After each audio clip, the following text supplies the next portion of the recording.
China. Look, we are talking about 30 years between MPP and NDC. It took China around the same 30 years to move billions from poverty to prosperity. And now China, over a 30-year period, is the second most powerful economy. And is it on the back of just the Communist Party? No. If you interrogate it, you see that it was Deng Xiaoping that made the difference around 1989 when he led the opening up of China. Whether we like it or not, if you are talking about the dominant figure in Ghanaian politics that created that significant change, you mentioned Kwame Nkrumah first. Anybody who has been close to me and has understood my political perspective, will tell you that I've been talking about this for a very long time. Look, even within my own party, during Kufuor's time, in cabinet, they say, oh, this man, he must be an Nkrumahist who has found his way into, because of the ideas that I have, my vision.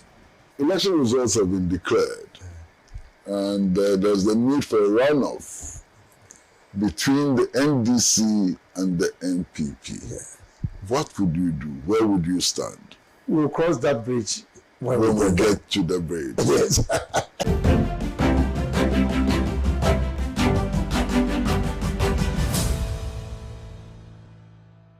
Well, hello and welcome to Talk Time. Today is extraordinary. We're going to do something very, very special. We are taking a peep into the movement for change. And we're going to be talking to a very extraordinary personality. Welcome to Talk Time.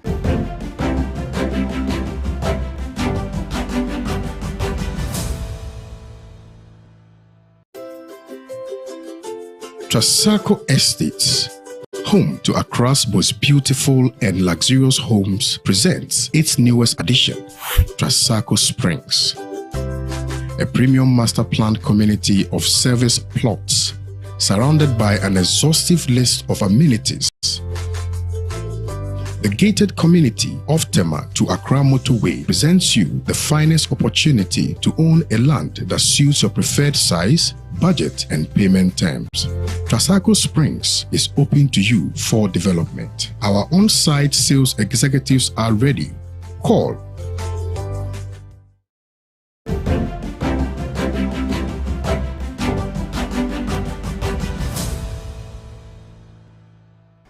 welcome back to Talk Time, and I indicated from the very beginning that we're going to do something special.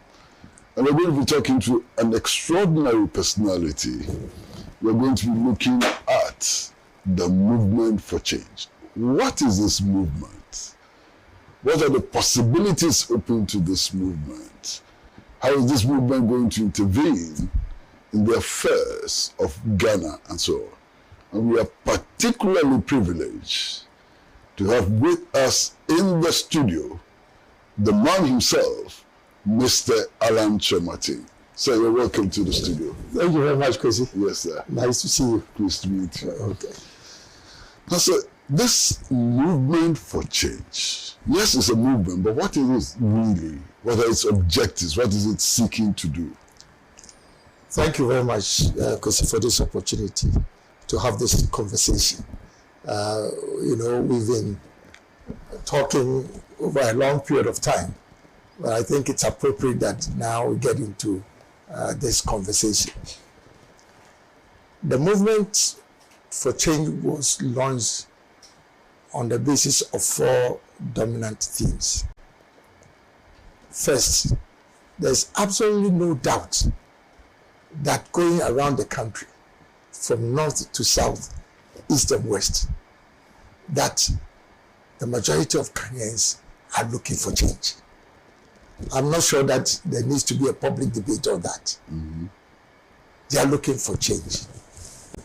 And if you talk to the ordinary Ghanaian, there are 4 reasons why they are looking for this change. First, they want to go beyond the NDC and the MPP. That is the duopoly. As you are aware, the two dominant parties have controlled power in our country for the last 32 years. Now, people are asking the question, if over 32 years, we still have not been able to fix our roads, we still have very significant problems with our energy sector.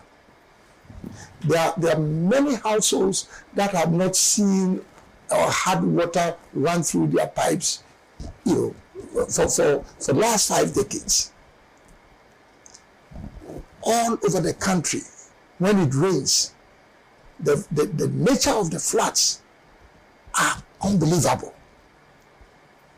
They are wondering why it is that every part of the country that you go to, people are complaining about our roads. People are asking questions. Why is it that we've had to go to the IMF 17 times? So obviously there must be something that needs to change. And the majority of Ghanaians feel that it is time for us, if not for anything at all, to see what else some other people can do. That's number one, going beyond the duopoly. A subset of this first point is also that right now, between NDC and NPP, everything in Ghana is politicized. Every single issue is politicized. Whether it is good or bad, once one party raises it, the other one has to oppose. This divisiveness in our politics cannot be sustained. And so that needs also to be changed. There's also this issue of winner takes all. You get into office, NDC, and everything has to go to NDC supporters. NPP comes into power, the reverse occurs. So obviously, you get into power 8 years and you are just waiting for, if you are in a position, you are just waiting for the next 8 years so that your people can also then rejoice. This is becoming like a musical chairs game. And we don't think that that is what, So even on this first point, you can see there is one A, B, C, D. But the second point though, Kwesi, is that the majority of Ghanaians are also saying that we are not involved in the governance of this country. It doesn't make sense. We vote for you, and then the political space is dominated by politicians. There's no inclusivity in governance. And people feel, the majority of Ghanaians want to be part of our governance architecture. They are also asking for a depoliticization of governance. A depoliticization of governance. So it means that if you are not a frontline politician, you can't be part of government. So what we are asking for is a government of national unity, an all-inclusive government, a union government, a unity government, whichever way you look at it. People want to be part of the democratic process. Number three, majority of Ghanaians are also saying that they are sick and tired of promises of these parties. And the promises are reflected in the manifestos. But what Ghanaians need are not manifestos. What they need is a plan. A manifesto promise has to be backed by a plan. Otherwise, it doesn't make sense. There's no point in just saying that it's about digitization. Where is the plan behind that promise? 24-hour economy. Where is the plan behind that manifesto promise? So people are looking to go beyond manifestos. They want a plan. When Nkrumah introduced the 7-year development plan, there was clarity about the way forward in terms of our development path. Whether you agreed with it or not, there was a plan. And so this is what the majority of Ghanaians are also looking for. And last but not the least, the same Ghanaians are saying that we have to also change our attitudes as Ghanaians. If you look at the governance space, as Ghanaians, as citizens, we are also responsible for what is happening. The lack of discipline, total indiscipline, disrespect for the rule of law. Everybody believes that they can do what they want. The corruption. I mean, how is it that we've had these two countries, everybody talking about corruption, and we still have a problem on our hands? And it takes two to tango. So we as citizens also have to take part of the blame for the level of corruption that we have in this country. Attitude to work. People go to work and it's as if they are doing their employees a favor. So that's the fourth dominant thing. So Kwesi, people are saying that, oh, by this the third force. Yes, it's a third force, but a third force with a difference. It's a third force with a difference for a number of reasons. One, this is a third force that is led by a dominant figure in Ghanaian politics. Because I know, you know that I'm very modest about what I say about myself. But the truth of the matter is that I have been a dominant figure in Ghanaian politics for a long time. And so if I come out of a dominant party and I'm leading a movement, you cannot compare that to, A, B, C, D, and it has never worked. That's quite different. Secondly, also, you can see that this third force has come at an opportune time. It has come at a time when generally people are very despondent, about the state of the nation, So it is slightly different from what has been happening, And thirdly, it is very clear that Ghanaians believe that their transformation will not occur on the back of parties, but on the back of leadership. It's a question of leadership. And the reason why I say this is that if you look at our constitution, it vests so much power and authority in one person, who is the president. So how is it that you can elect a president who has so much power on the basis of the color of his party? Does it make sense? That somebody who has such authority to make the country is selected on the basis of the color of his party? No. The great nations of this world were built not on the back of parties, but on the back of individuals. Great men. Lee Kuan Yew. Do you even remember what Lee Kuan Yew's party was? You want it. But when we talk about Singapore, it's about one person. China. Look, we are talking about 30 years between MPP and NDC. It took China around the same 30 years to move billions from poverty to prosperity. And now China, over a 30-year period, is the second most powerful economy. And is it on the back of just the Communist Party? No. If you interrogate it, you see that it was Deng Xiaoping that made the difference around 1989 when he led the opening up of China. In Ghana, it's the same thing. Whether we like it or not, if you are talking about the dominant figure in Ghanaian politics that created that significant change, you mentioned Kwame Nkrumah first. It was not the CPP. So that's why when they mention Nkrumah, not the CPP. I hope you are not worried about me not talking about CPP, but it's not worried at all. I know where your roots are. So, yeah. But so basically, that's what the movement is about. But sir, the important question is, when did you realize all of this? Yes. Given the fact that we have only 1 year to an election, Yes. when did you realize that it was important to build this third force, with this kind of perspective? Yeah. Anybody who has been close to me and has understood my political perspective, will tell you that I've been talking about this for a very long time.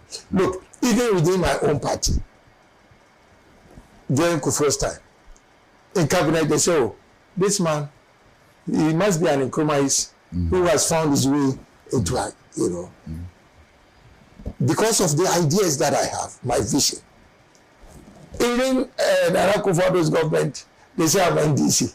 Maybe I'm a founding member of the MPP, born and bred in that family. So, people who have listened to me and who know me would recall I've been talking about the fact that it must be Ghana first, not our political parties. So if people are aligning me to other parties, then you can see that Alan is for Ghana. And so, but this one I'm saying that this is an opportune time for that to occur. Everything is a question of timing. Now, sir, is it true that your movement will not be fielding parliamentarians? I would say yes, in principle, because the argument that we have been making is that the parties can exist. Sure. They can exist, but only for purposes of our parliamentary elections. When it comes to the presidential elections, we are looking for a man and not a party. The parliamentarians represent the interest of their constituents, and their constituents are either NDC or MPP, and those who don't want to be part of both, they would normally vote for an independent party. But the focus of the movement is not on electing people into parliament. It's about the presidency. We have an executive presidency. So the thrust of politics ought to be focused on who is the president, because that's the executive presidency format that we are in. However, there are people who believe in the principles of the movement and may then on that basis decide that they want to participate in the parliamentary elections. Why not? I will not stop them. So on that score for the parliamentary elections, people are free to decide where they want to cast their votes. And in actual fact, we are working along with other movements, other political parties, the smaller political parties. And I feel that we should give individuals the right to choose which parties they want to, including independent candidates. So there are two sides of the same coin. But in my case, it's like buy one and get one free. If you vote for Alan, you get your MP free. As you decide. Yeah. What are some of the problems you see ahead of this movement that you have started? You appear to be doing very well. Yes. The thousands are gathering and so on. Are there some obstacles that you see, and how do you intend to overcome those obstacles? The first obstacle is changing the mindset of Ghanaians. And I can understand our political history has not been kind to third force movements or parties or even independent candidates. So you can understand the apprehension. But that's why I said in the beginning that mindset is changing with this movement. because of the reasons that I gave. That the one leading the movement is different. The circumstances that have led to the movement are different, and also other things, you know. So the challenge that I see first is with the mindset, changing the mindset of Ghanaians. But that, I believe, is already occurring. The change is occurring. Because you see, there is no way that you can have an individual within 2 months of establishing a movement be able to mobilize people on the streets for a walk, for a social event, you know, in the heart of the second most populous, I think the second most populous region, you know, but the heartbeat of Ghanaian politics. There's no doubt about it. That is not possible. So I'm not a marginal presidential candidate, you know. But so I think that mindset, even for the work, is already changing, you know. And remember, 70% of the people who were clamoring to come to that work could not even get the benefit of having transportation to bring them. 70%. So, in a sense, if we had all of them coming into the city of Kumasi, we don't know what would have happened. So that's the first thing. The second thing is also our governance architecture. The mindset is there, but our governance architecture also does not create an entry point, you know, for third forces or third. No, it doesn't block it, but you can see that the architecture itself limits that the role of smaller parties, and then yes, and it's very obvious, you know. So those are some of the challenges that, and of course the third one, as always, is mobilizing resources, you know, to put power behind your campaign. But all those are challenges that we are dealing with. Yes. Well, all of this, as you say, will require a plan. Yes. And your movement has been talking about a transformational agenda. Yes. We're going to go on a short break, and when we come back, we'd like to listen to what this transformational agenda may be or is. So, short break.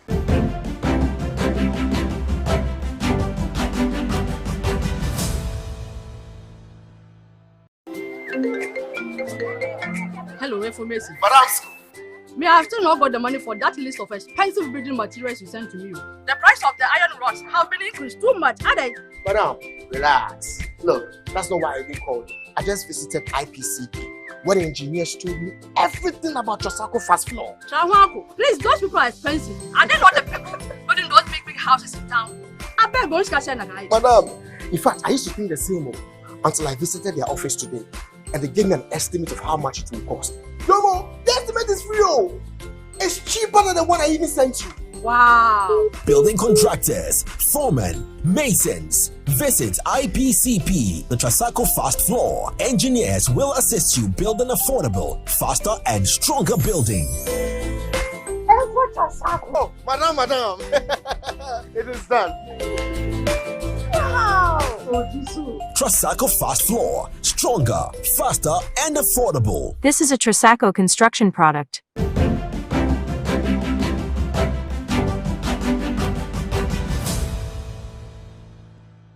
Well, hello and welcome back to Talk Time. And we are in conversation with Mr. Alan Kyerematen, obviously the leader and prime mover of the movement for change.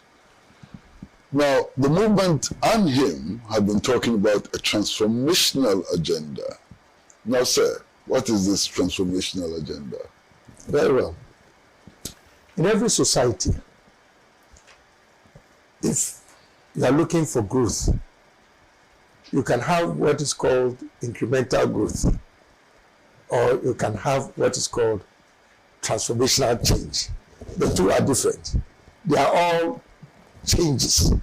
However, one is linear and is marginal, And obviously, you can have a situation where along the path of growth, there can be a recession. You can actually go back. So the change can be positive, it can be negative. But if you want sustained change, then it has to be transformation. And when you talk, even from the ordinary use of the word transformation, anytime transformation occurs, it changes the nature and substance of an entity. So going back does not, it's not an option. It's almost like if you are looking at cocoa beans. You know, now, if you are adding value to cocoa and you are transforming it, once it gets to the level of chocolate, then there's no resemblance to the cocoa pod. That's complete transformation of what the cocoa pod is. So what Africa needs is not change but transformation. And in that regard, they are looking for transformational leaders. And that's what I represent at this time of our country's history. All the great leaders that I talked about were transformational leaders. And that's why we still talk about them. And Ghana has come to a point where the only way we can avoid going back to the IMF is to make sure that we leapfrog and transform. So when you transform, then you have a resilient society. And that's what my great transformational plan is about. So the brand itself is pregnant with meaning. It is great, and it's transformational, and it is a plan. So 3 in 1, great, and it is transformational, and it's a plan. So if you interrogate this plan, there are 15 components of the plan. Now, these are basically almost like the pillars of the plan. And we have regrouped or categorized the 15 components into clusters. So there's an economic cluster which will deal with the economy, macroeconomy itself, let's say industry, trade and industry, tourism, agriculture, because these are the productive sectors of the economy. So they belong to the economic cluster. Then you have the infrastructure cluster that deals with infrastructure, roads, railways, ports, also energy, water, all kinds of infrastructure facility. And then you have the social services cluster. The social services cluster deals with education, health, and so forth. And then you have the governance cluster, which is always a big one. Corruption, these behavioral attitudinal changes, and then let's say constitutional reforms that are required to be able to change our governance. So the GTP is a comprehensive, integrated plan for Ghana's socio-economic and political development agenda.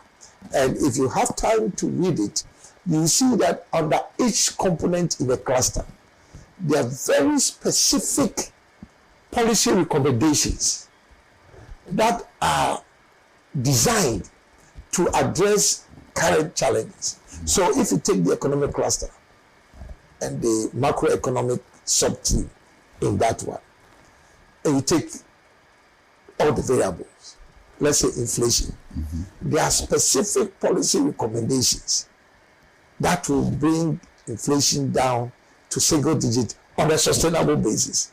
Not this kind of yo-yo where now it comes down and then goes up. The same thing with our currency. Very specific recommendations on how to stabilize our currency. Interest rates. I mean, Kwesi, how can we imagine that you are borrowing at 35% as a businessman, and somebody else in another African country is borrowing at 6% interest rates. And in the United States, you are borrowing at 2%.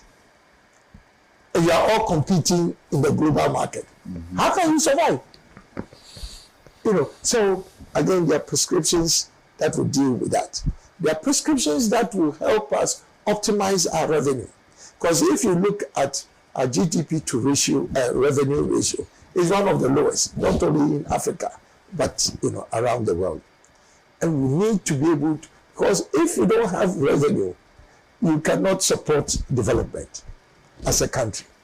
There are prescriptions related to expenditure control, how to reduce our expenditure within the limits of our capabilities. So there are all these policy prescriptions in each of the components. So it makes it a great plan.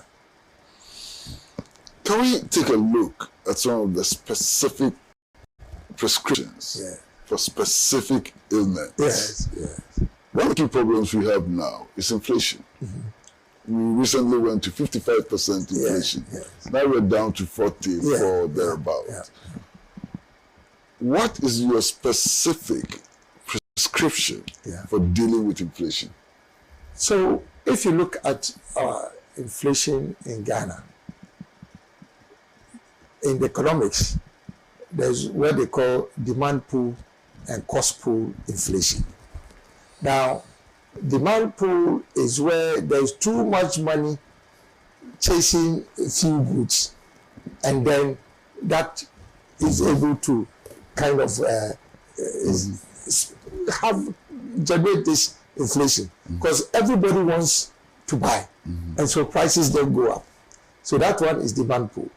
But there is also the cost push, where the cost of production, that's factors of production, the costs are so prohibitive that they are the source of the inflation. So in Ghana, my view is that it's not so much the demand pool inflation, it's the cost push. So you have interest rates, you have the cost of land, you have the cost of energy.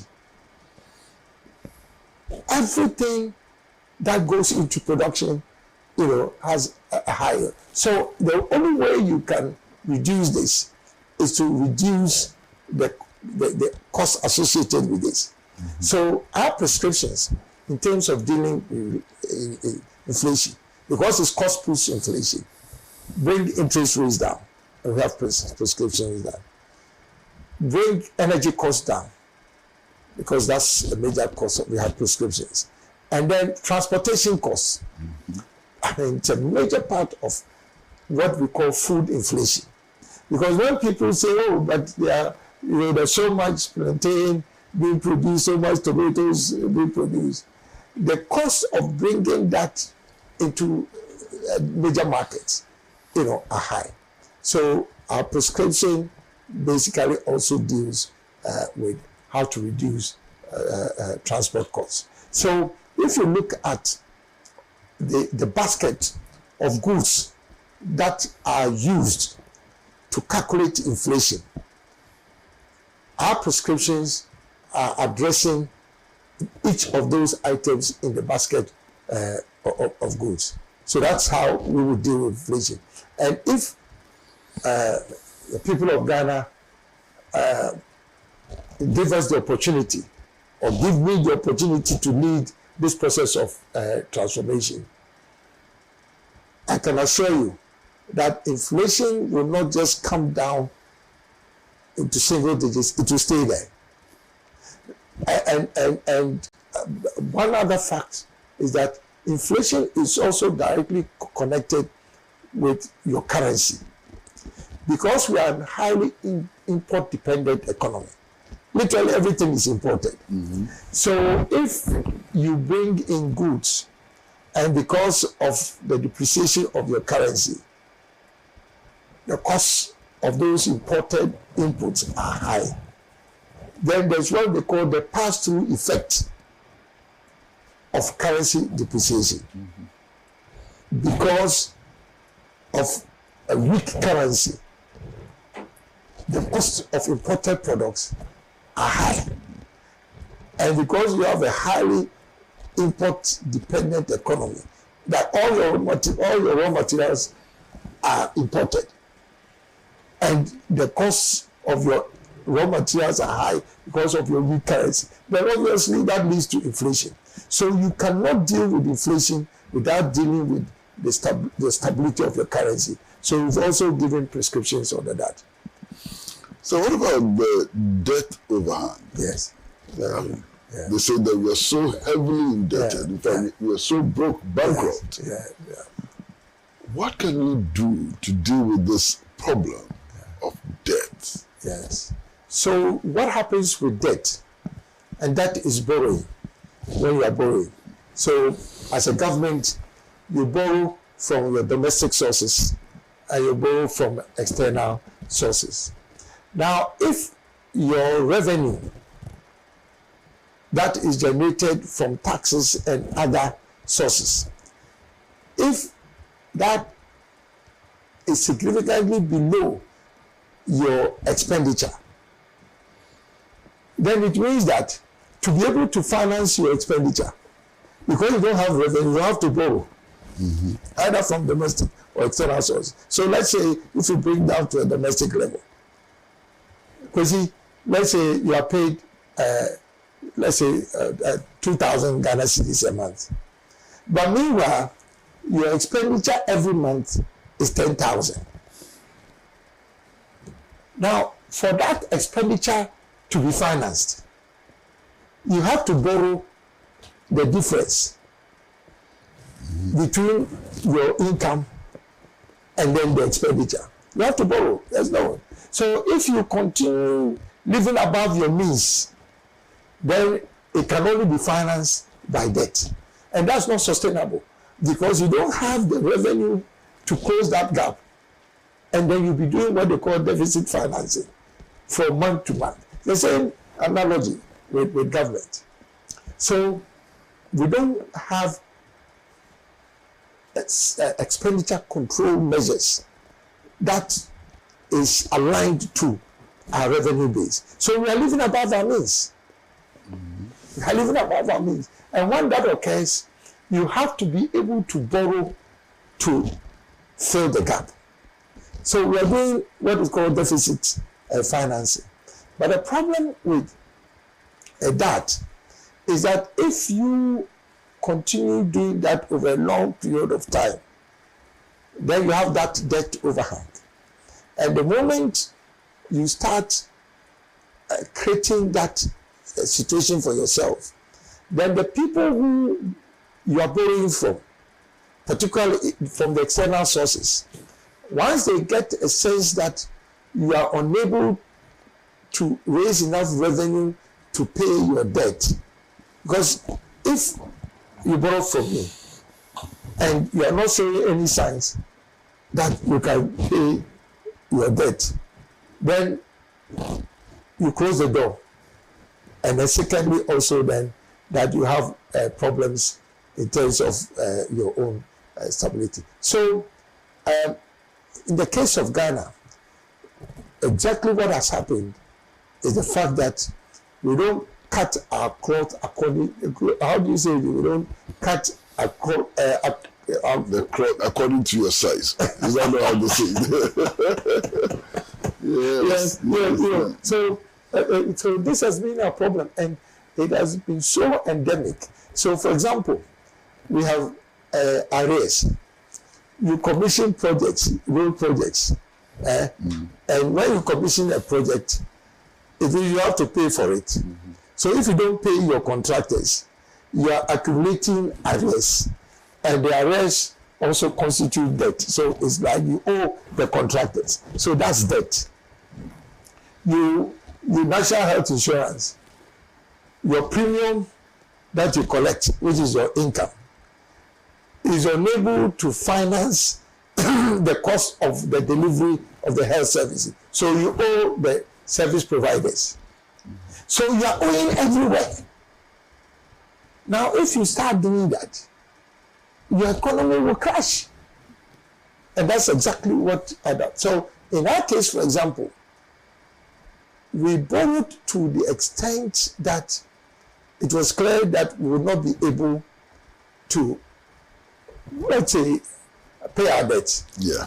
And then once you do that, your credit rating agencies start, I would say, downgrading your economy. And when they downgrade your economy, then your external debtors particularly then have a sense that you are not a worthy creditor. And so then they start moving out their investments, and they close their doors to you in terms of your ability to borrow more. So let us assume that this great transformational plan can work and can solve all the problems that you have enumerated. Yeah. But as President of the Republic of Ghana, you cannot work alone. Yes. Do you have a team that can implement this great transformational agenda or plan? Yes. That's a great question. And it speaks very much to the second pillar of the philosophy of the movement for change. If you recall, I said, we need an inclusive government. All hands on deck. We need to use our human resource talents from everywhere that we can mobilize them, both within Ghana and then outside the country. And it doesn't matter which party you belong to. It doesn't matter your ethnic affiliation. That if you have a government of national unity, then implementing the great transformational plan on the basis of the philosophy of the movement of change, where we are talking about a union government or a government of national unity, means that you bring talents from wherever you can get those talents to be able to work to support the plan. So the team, and that's the advantage you have with a leader like myself, who is independent of the parties, and I'm not handcuffed, I'm not restricted to choosing people only from my party. So when I talk about the leader, it is in effect saying that I'm the leader that can respond to the demands of a government of national unity. Because I'll bring people from MPP, I'll bring people from NDC, I'll bring people from CPP. I've always made this point that, Kwesi, if you look at the caliber of people within the CPP, particularly the young ones, you'll be shocked. There's so much talent, even though now, but they don't come up. Nobody even recognizes them. Now, if you take your time and look at the people within that, even within their small enclave that they have. So it means that you can bring people from, but not just the political parties. There are people in the business community. I mean, why is it that, my younger brother, Kennedy Japan, has great ideas. You understand me? Now, if I'm running the government, it doesn't matter that I'm out of MPP. Why would I not be able to tap the expertise of somebody like, Kennedy Japan? There are people in the NDC, great minds, great minds. Why can I not tap into their expertise? It's very interesting. One of the periods in our history where tourism actually blossomed was when you had Kwesi Agbe, who I think also was from the CPP group, and you had someone like Mike Tizo, who had been part of the PNDC, NDC, So, you see, all these people are there. But why is it that it is, if you are not MPP or you are not NDC, during the term of office of these parties, it means that you cannot be part of the government. So my team will come from, it will be Team Ghana. not team NPP or team NDC. And also people in the diaspora. Because you know that there are great talents outside. When I was ambassador, Ghana's ambassador to the United States, 2001 to 2003, I introduced what they call the Ghana Skills Bank, which was documenting the skills of all the professionals that we have in the diaspora, you know. And I was amazed the kind of talent that we have. People who profile themselves, you know, this CEO of this, CEO of that, you know, great guys. We are not using them. So I'm sitting here and facing you. And you, for example. And asking questions and so on. Yeah. And something is just hitting me. Yes. You sound so much like President Kufuor. Really? Yes. In everything. Yes, yes. What, have you been associated with him for a long time? What is the connection? Was even some of the ideas appear to be similar? Yes, very much so. You know, myself and President Kufuor is, like I say, senior brother to me. We come a long way, even from our family, you know, our family connections, you know, come from a long. Incidentally, my father was the mayor of Kumasi. At that time, they were called town clerk, many years ago. And eventually, President Kufuor also, many years later, he became, you know, my father was the minister, or at that time they were called commissioners for local government during the NLC days, you know. And later on, Kufuor also, remember, had a short stint in the Rawlings regime. So both from the family connection and then the professional connection, basically we've had that interaction. But fast forward, when he was running to be president, I played a major role, albeit behind the scenes, in terms of the strategy and execution of the strategy that helped him to come into power. And finally, when he came into power also, I introduced some of the most innovative programs, initiatives, you know, the PSIs, Presidential Special Initiatives, for example, Wenge did by myself, and many other programs and projects. And you remember during Kufuor's time, this whole thing about the golden age of business and the fact that the private sector really was booming then, because I was in charge of not just trade and industry, but also of the private sector development and presidential special initiatives. So we are aligned in so many ways. Of course, there are areas that we have disagreements, but generally speaking, our thoughts have always been aligned. It is so obvious. We're going to take another short break.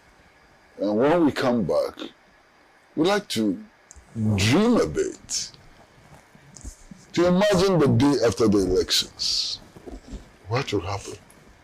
Who wins, who loses, what roles will be played, and how would that help to improve Ghana or send us back? The day after the elections. Short break.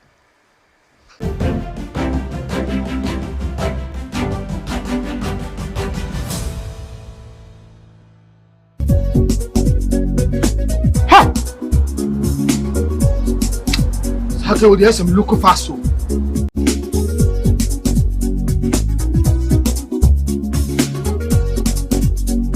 Papa, me again. Let's go, Yale. Me call you, ma'am. Who hear me? Meant me accent my friend, doctor, when I'm crossing over. See what was swearing. She has malaria. Hey, malaria.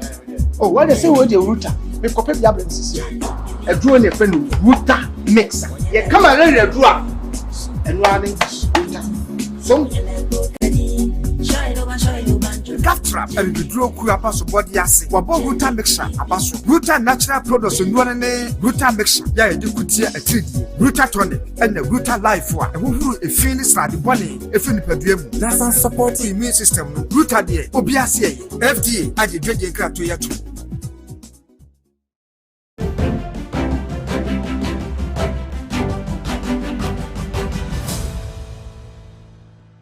Welcome back to Talk Time, and as I promised you from the beginning, we are talking to a very exciting and extraordinary man. And I hope what we've done so far bears that out. Now we're going to do something more interesting. So 7th December has come. The results have been counted and declared. And Mr. Kyerematen is winner of the elections. From that moment, what should we expect? Great question. I have been talking about what I will do when I become president. So that's why I'm investing so much time in not just outlining and articulating my great transformational plan, but actually starting to build the kind of relationships that would help me and my team to be able to implement the great transformation. So basically what I'm saying is that when I become president, this is my plan.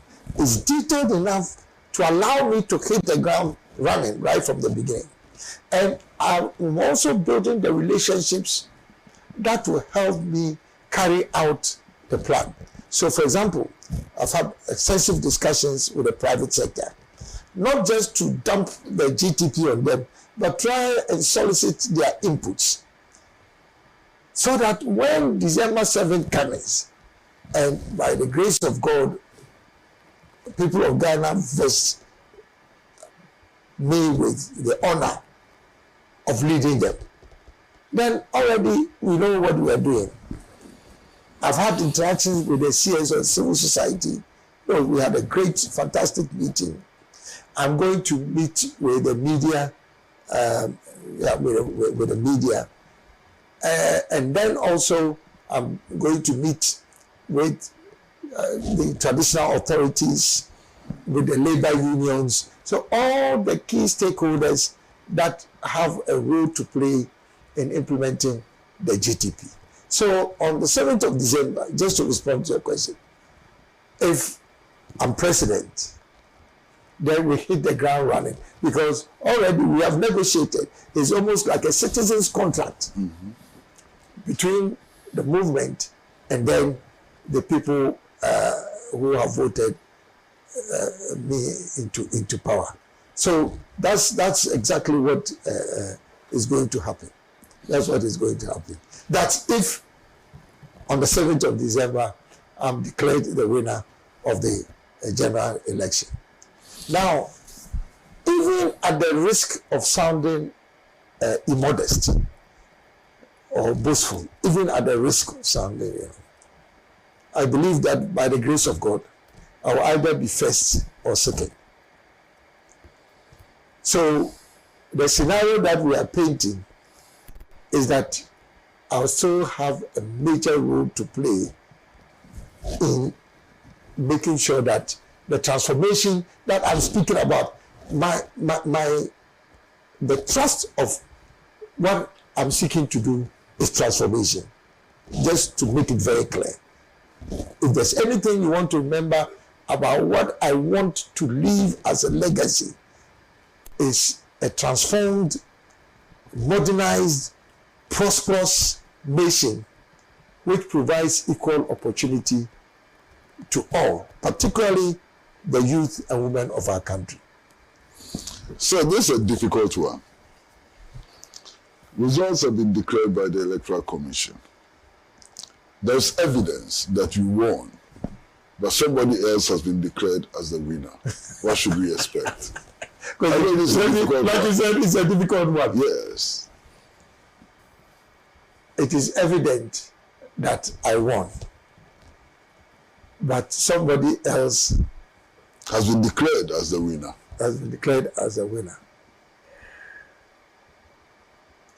My strategic intuition will be that we use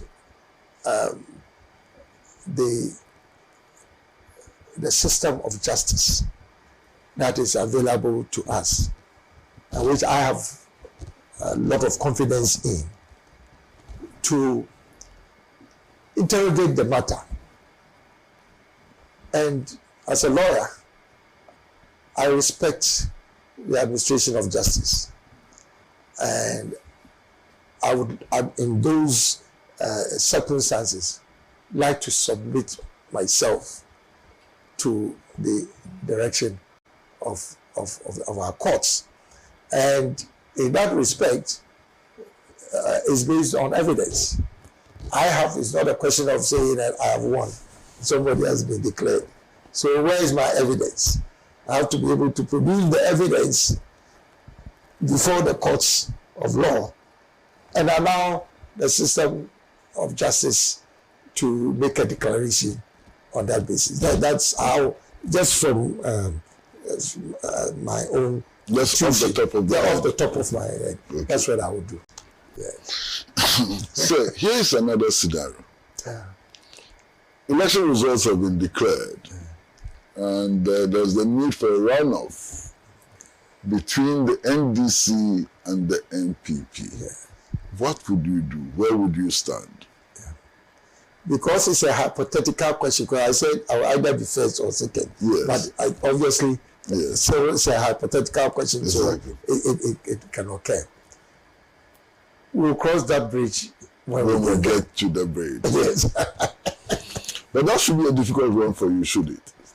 The reason why I say we'll get to that bridge, you see, because I think it must be obvious from what I've been telling you and what I've been saying throughout my political campaign, particularly these recent months, that my interest is to make Ghana work again. That is my interest. My interest is Ghana first. So I would be more aligned in that situation. I'll be more aligned to whichever party seeks to be aligned to the transformational agenda. That is what is going to drive my decision under those circumstances. So let's say that the election results are announced and you came second. Yes. And only the first can form a government. Yes, absolutely. Yes. And there's no runoff, because there's no runoff. So you are second. Yes. Maybe the NPP is first, you are second. Yeah. Maybe the NDC is first, you are second. Yes. If you are given an opportunity to serve again, would you serve? Again, my instinct would be that, why not? I mean, if I'm true to what I'm saying, that my interest is to serve Ghana, why not? But then again, because I've been in this game for a long time, I think I've reached a point where a decision to serve will be based on whether the agenda of that particular party that has won is to put Ghana first and also to have transformation. For me, I will only accept to work if it is within the context of a transformation agenda. Short break again, and when we come back, I'm going to ask questions which are not perhaps so serious, but would nonetheless may be interesting. For example, we'd like to find out why the movement chose the butterfly as a symbol. And all the activities that we have seen, we've seen the domination of yellow all over the place. What is in this yellow? You know, so when we come back, we'll try and deal with some of these questions. Short break.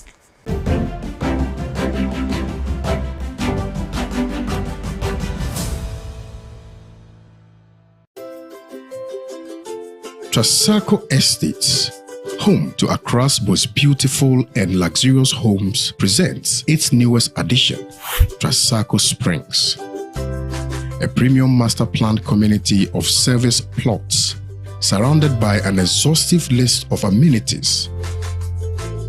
The gated community of Tema to Accra Motorway presents you the finest opportunity to own a land that suits your preferred size, budget, and payment terms. Transako Springs is open to you for development. Our on-site sales executives are ready. Call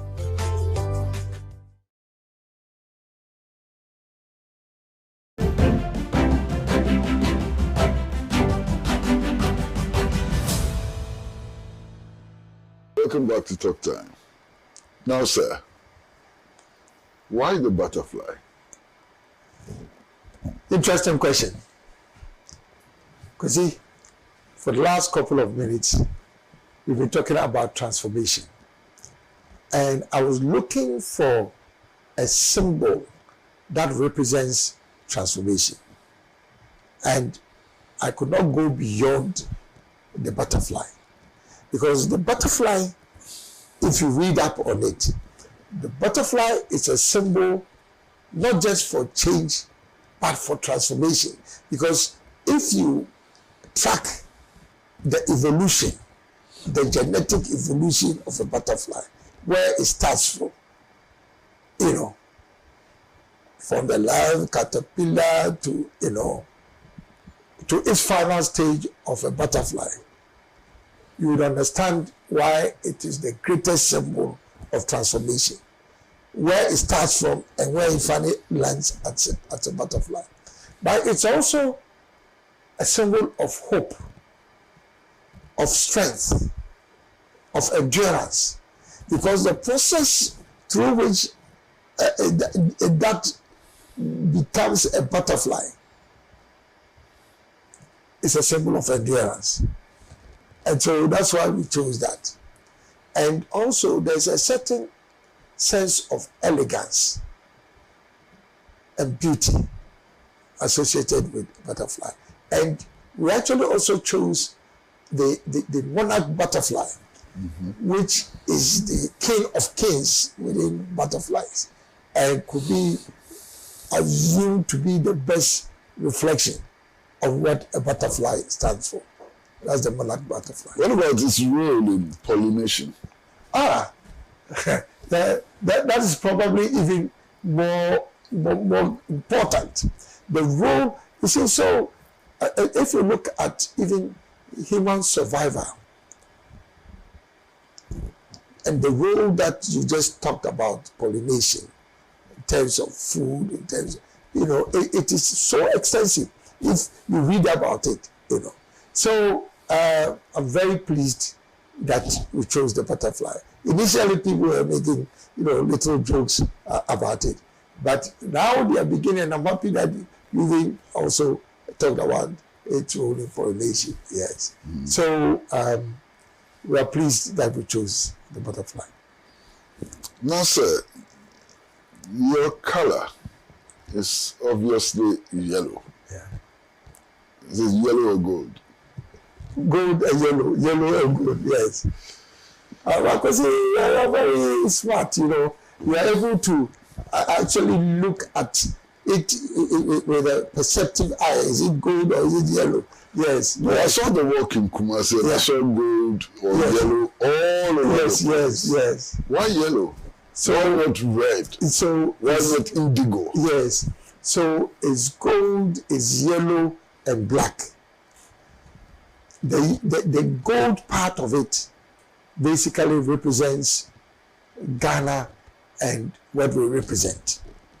It's just that we've not been able to really reflect the greatest symbol for Ghana, which is gold, And so that's part of that.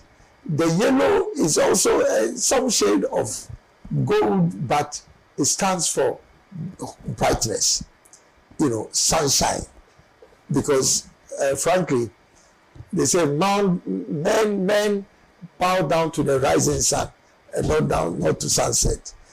So brightness, hope, that's what the yellow stands for. And that is also associated with the youth. And that's another point which I don't want us to lose track of. That this whole movement is a youth-led movement. And for me, this is probably the most important part of the whole architecture, philosophical architecture of the movement. It's a youth-led movement. And then the black also obviously represents the hope of Ghana as the black star of. Thank you very much, sir, for coming to the studio. And we'd like to assure you that anytime you have a message, please come. Good. This place is open to you anytime. Well, hope we have managed to allow Mr. Alan Kyerematen to explain his movement, its objectives, and so on. And hope that all of you will reflect on the things that have been said. Bottom line, everybody wants Ghana to improve. That's the bottom line. Please stay with us until the next edition of Talk Time, because we always provide you with the best. The best in entertainment, best in current affairs, best in news, best in sports, best in everything. So please stay with us until we meet again next week. Until then, it's goodbye from Pan-African Television, from the producer George Binet, director Edem Lumo, from the floor manager Lydia, and everybody. Goodbye until we meet again next week. Kwesi, let me also express my sincere appreciation to you for a great interview. Thank you, sir. Thank you so much. Thank you so much, sir. Thank you. Bye-bye.